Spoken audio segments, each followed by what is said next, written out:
हमारा राजधर्म, हमारे देश की सेवा। शायद कि हर एक नागरिक के लिए जो किसी देश में रह रहे हैं, अगर वो अपने देश की सेवा करते हैं तो इससे बड़ा काम शायद कुछ नहीं हो सकता। आज का हमारा जो टॉपिक है सीयूईटी एग्जामिनेशन या किसी और एग्जामिनेशन के लिए, वो इसी से जुड़ा हुआ है। क्या हुआ ऐसा कि जो भारत के अंदर एक स्कीम लॉन्च की गई सेना में जुड़ने के लिए, उसके अगेंस्ट में बहुत सारी जगह पर हिंसात्मक कार्रवाई हुई। क्यों ऐसा हुआ कि हिंसा हुई भारत के अलग अलग हिस्सों में? जी हाँ, हम बात करने जा रहे हैं आज अग्निपथ योजना के बारे में। भारत सरकार ने 14 तारीख को, इसी मंथ की 14 जून को, उन्होंने एक स्कीम लॉन्च करी जिसका नाम था अग्निपथ स्कीम। इस अग्निपथ स्कीम के तहत भारत की तीनों सेनाओं में, चाहे वो आपका नेवी हो, एयरफोर्स हो या आर्मी हो, तीनों ही सेवाओं के अंदर जो सिपाही ऑफिसर रैंक्स के नीचे जितनी भी पोस्ट होती है उसके लिए डायरेक्ट भर्ती थी। अगर मैं साधारण शब्दों में कहूँ तो ये चाहा गया था कि इन सभी पोस्ट पे डायरेक्ट जो हमारा यूथ है उसको रिक्रूट किया जाए। बहुत ही अच्छा एक सोच था। कुछ चीज़ें इसमें कमी थी जिसको और मॉडिफाई करके, क्योंकि 14 तारीख को जब इस स्कीम को लॉन्च किया गया तो इसके साथ में, स्कीम लॉन्च होने के साथ में ही भारत के बहुत सारे हिस्सों में लड़ाइयाँ होना शुरू हुई। इसको मॉडिफाई करने के बाद में 20 तारीख को एक नया प्रपोजल और इवन अब तो रिक्रूटमेंट भी आ गई है। आज हम इसी वीडियो में डिस्कस करेंगे कि एग्जाम पॉइंट ऑफ व्यू से क्या क्या क्वेश्चंस बन सकते हैं और कुछ जनरल क्वेश्चंस भी जो इससे जुड़े हुए हैं और क्यों इसका विरोध हो रहा है, इन सभी के ऊपर हम बात करेंगे।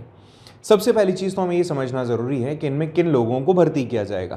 पहली चीज़ आप ये क्लियर कर लें, इसमें लड़के और लड़कियाँ जो भी 10th पास हैं वो एलिजिबल हैं इसके अंदर रिक्रूट होने के लिए। तीनों ही सेनाओं में भर्ती होगी। सिपाही और ऑफिशियल पोस्ट से रैंक जो इनकी छोटी होगी उन सभी पोस्ट के लिए रिक्रूटमेंट होगा।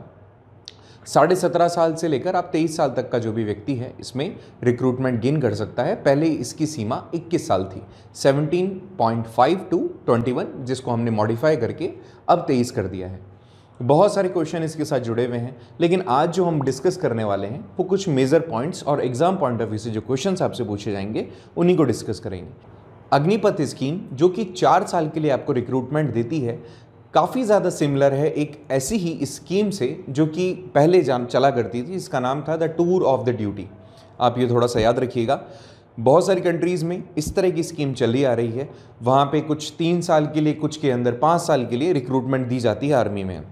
कई सारे रीज़न है। पहला रीज़न तो बड़ा ये है कि आर्मी को यूथ मिलता है, और यूथ मिलने से होता क्या है, सबसे importantly the people get such things, लोगों को ऐसा मौका मिलता है that they can pursue their dreams. बहुत सारे ऐसे लोग हैं जिनका ड्रीम होता है, और हमारे भारत जैसे देश में जहाँ पे लोगों का ड्रीम होता है कि वो देश की सेवा भी कर सकें, एक अच्छा रेस्पेक्टफुल जॉब भी हो, साथ ही साथ उनका लाइवलीहुड भी बहुत अच्छे से निकल सके।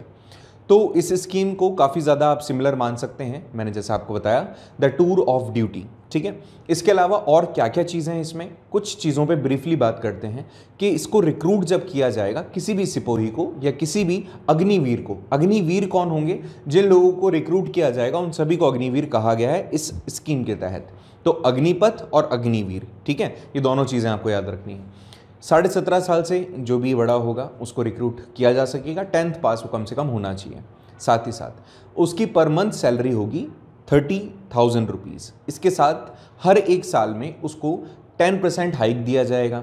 इसमें थोड़ा सा एक इम्पॉर्टेंट चीज़ अगर आप देखेंगे तो 30,000 के अंदर एक पर्टिकुलर रेशो लगभग 30% वो सेवा निधि के लिए, आप ऐसे समझ सकते हो कि टोटल आपकी सैलरी में से 30% सैलरी आपके लिए सेव की जाएगी, जो आपको बाद में जब भी आपकी सेवा कंप्लीट होगी आपको लौटा दिया जाएगा। इतना ही रेशियो गवर्नमेंट भी आपके बिहाफ पे अपनी तरफ से देगी आपके उस सेवा निधि में।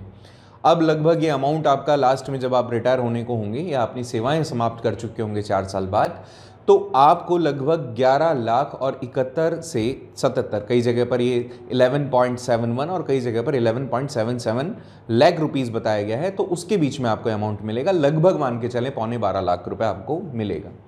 अब गवर्नमेंट ने कई सारी चीज़ें सोची है इसके साथ में कुछ चीज़ें और जुड़ती हैं जो हम आपके साथ में लास्ट में डिस्कस करेंगे। 3 क्वेश्चन आपके साथ पूछे जाएंगे and I will tell you कि क्यों ऐसा है कि लोग इसके अगेंस्ट में हैं।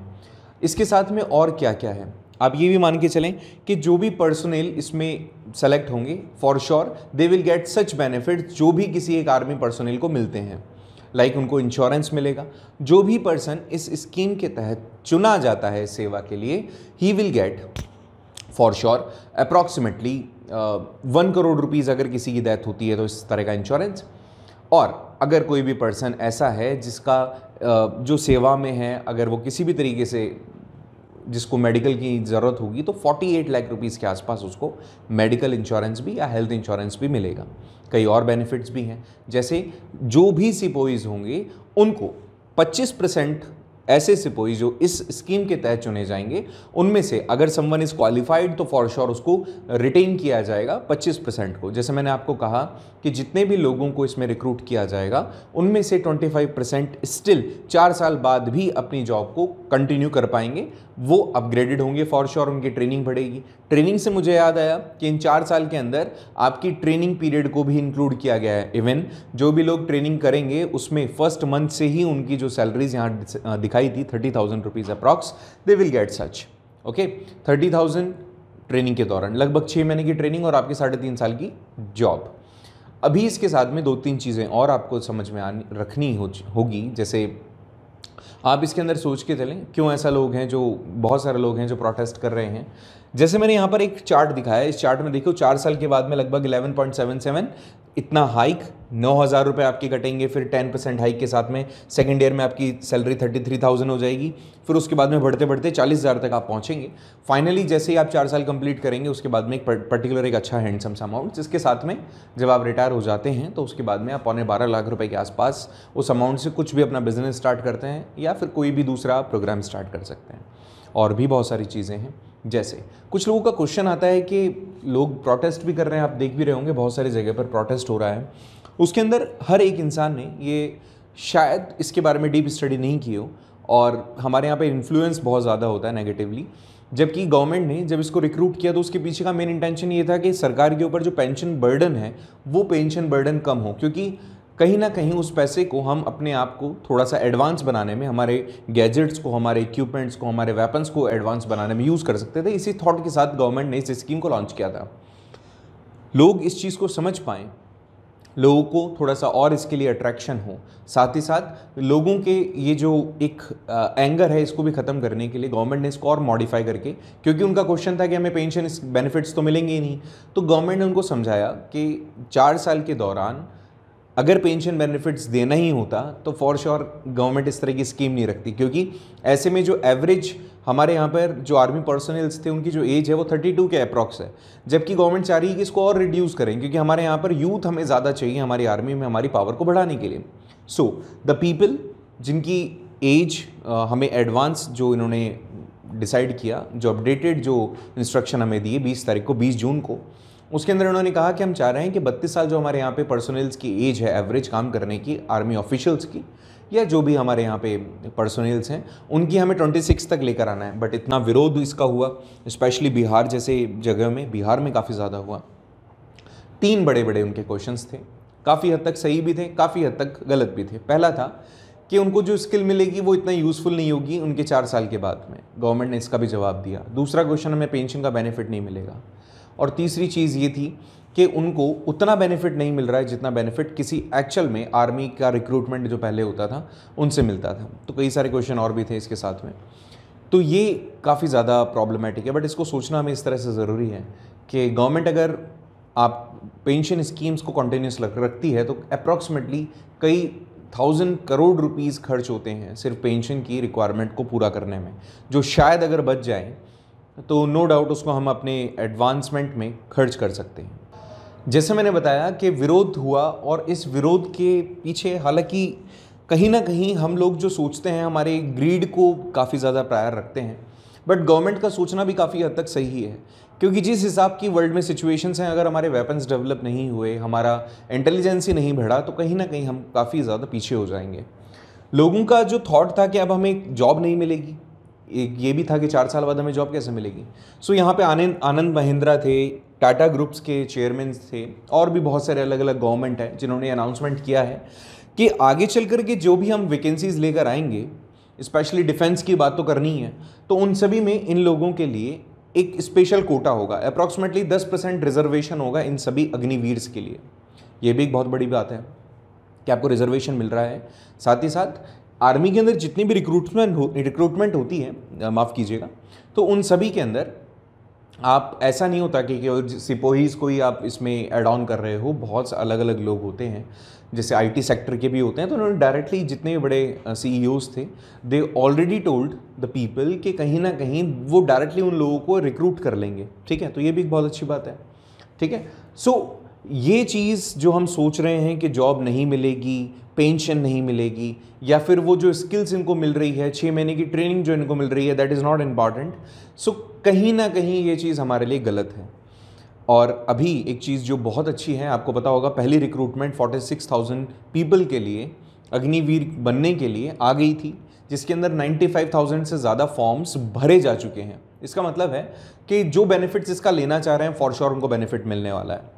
ठीक है, सो ये बात हमें समझना ज़रूरी है कि जो भारत की सोच है, इस स्कीम को लॉन्च करने के पीछे की जो सोच है कि हमारा जो पावर है, मेंटली भी फिजिकली भी, यूथ जो है, जो एनर्जेटिक है, the people wanted to serve for the country, वो लोग रिक्रूट हों, वो लोग आगे आएँ। साथ ही साथ जो एक एवरेज एज है आर्मी पर्सनल की, वो 32 से 26 तक आए।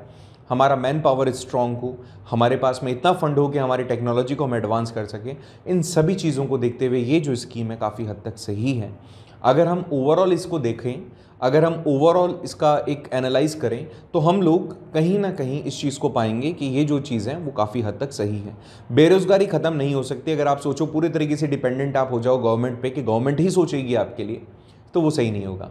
कहीं ना कहीं हमारी खुद की ड्यूटी बनती है कि अगर गवर्नमेंट आपको 4 साल का भी मौका दे रही है, तो हैव दैट ट्रेनिंग। उस ट्रेनिंग के बाद में जो आर्मी की ट्रेनिंग होती है बहुत अच्छी होती है, उस ट्रेनिंग में अगर आप अच्छा करते हो तो भी चांस है आप अपने आप को प्रूव करो।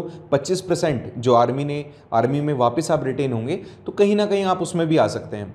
साथ ही साथ जिनके पास में आर्मी ट्रेनिंग होगी वो डिसिप्लिन्ड होंगे, एजुकेटेड होंगे। और हाँ, एक और चीज़, बहुत सारे हमारे यहाँ पे गवर्नमेंट ऑफिशियल्स ने ये अनाउंस किया है कि जैसे ही आपके पास में अग्निवीर स्किल सर्टिफिकेट आपको मिल जाएगा, मतलब जो भी पर्सन अग्निवीर बनेंगे, ड्यूटी कंप्लीट होने के बाद 4 साल के बाद में उनको एक सर्टिफिकेट मिलेगा जिसका नाम है अग्निवीर स्किल सर्टिफिकेट। इस सर्टिफिकेट के बिहाफ पे वो कुछ कोर्सेज भी ऑफर किया है उनको कि आप ये कोर्स कर सकते हैं, क्योंकि उनका ये कहना था कि 17.5 साल की एज में हम अग्निवीर बन जाते हैं, तो अग्निवीर बनने के बाद में हमारा जो एजुकेशन है वो तो उतना ही रहेगा और हमें आगे चल कर के जॉब के लिए कहीं ना कहीं एजुकेट होना ज़रूरी है। सो उन्होंने कहा कि आपको ये हम छोटे ऐसे कुछ बहुत सारे प्रोग्राम्स होंगे या बहुत सारे ऐसे कोर्सेज़ होंगे जिसमें आपको इंगेज हम कर पाएंगे, तो सारी चीज़ों का सोल्यूशन है। बट वही प्रॉब्लम कि people are protesting against it. अब तो खैर काफ़ी कम है क्योंकि हमारे पास मुद्दे आते रहते हैं और हम डाइवर्ट होते रहते हैं। तो ये सारा जो सिनेरियो आपने देखा उसके पीछे के 3 कारण थे। पहला कारण, जॉब नहीं मिलेगी, पेंशन नहीं मिलेगी, और तीसरा सबसे बड़ा कारण कि जो स्किल मिल रही है वो भी यूज़फुल नहीं होगी। लेकिन इन तीनों कारणों को अगर आप दूसरे तरीके से सोचें तो आपके पास में 4 साल की जॉब होगी, उसके बाद एक हैंडसम अमाउंट होगा, आपके पास वो स्किल होगी जिसके बिहाफ पे आप कहीं भी डिफेंस में भी या इसके अलावा भी बहुत सारी जगह पर आप जॉब गेन कर सकते हैं इफ़ यू आर कैपेबल। और तीसरा, पेंशन ना मिलना, एक मुश्त एक अमाउंट मिल जाना आपको, वो इक्वल सही होता है, क्योंकि जितना टाइम आपने सर्व किया उसके बिहाफ पे 12.25 लाख रुपए आई थिंक सफिशिएंट अमाउंट है। सो आज का वीडियो इतना ही था और मेरे हिसाब से आपको इससे जुड़े हुए जितने भी क्वेश्चंस होंगे विल प्रोवाइड, और इसका एक ब्रीफ भी मैं आपको टेलीग्राम चैनल पे प्रोवाइड करूंगा। तो अगर आपने टेलीग्राम ज्वाइन नहीं किया है हमारा चैनल या हमारे ग्रुप के साथ आप कनेक्टेड नहीं हैं तो ज्वाइन करें। उस पर इसके बारे में ब्रीफ इंट्रोडक्शन ज़रूर से मैं दूंगा, और अगर आपके जुड़े हुए कोई भी क्वेश्चन इससे रिलेटेड हैं तो वो भी आप मुझे वहाँ पर पूछिएगा। मिलते हैं नेक्स्ट वीडियो में एक और ऐसी इन्फॉर्मेटिव वीडियो के साथ। Thank you so much.